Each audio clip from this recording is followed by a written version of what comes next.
Ils ont été fusillés tous les deux le 15 août 1944 à l'Ariane, à Nice. René Borghini et Esther Poggio avaient rejoint le réseau de la résistance française. Lui était secrétaire de la présidence du Conseil national. Elle travaillait dans le restaurant de ses parents. Il deviendra chef d'un secteur de la résistance et elle sera son agent de liaison.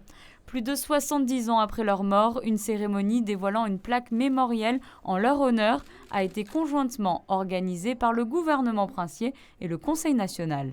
Je pense que c'est tout à fait important vu les liens d'amitié qui nous lient avec la France depuis des siècles. Et il est important aussi de souligner que Monaco a participé à la résistance et à la lutte contre l'occupant, puisque Monaco était occupé. Et il y a des éléments dans l'histoire qu'il ne faut pas oublier et rendre public et se souvenir de ceux qui sont tombés pour quelque chose en quoi ils croyaient. Le prince souverain a tenu lors de cette cérémonie à rendre un hommage au courage et à l'héroïsme de René Borghini et Esther Poggio. Sur cette plaque, les noms des deux résistants sont ainsi liés pour toujours.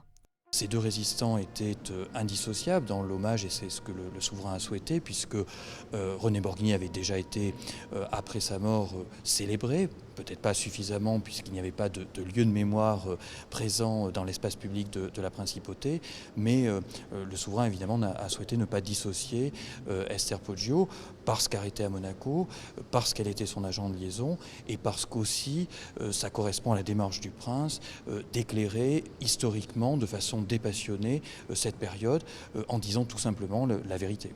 La principauté comptait une dizaine de résistants. Monégasque ou enfant du pays appartenait au réseau de la Côte d'Azur qui s'étendait de Cannes jusqu'à Menton. La plaque apposée sur la façade du Conseil national, proche d'établissements scolaires, permettra aux jeunes générations de se rappeler de leur engagement au service de la liberté.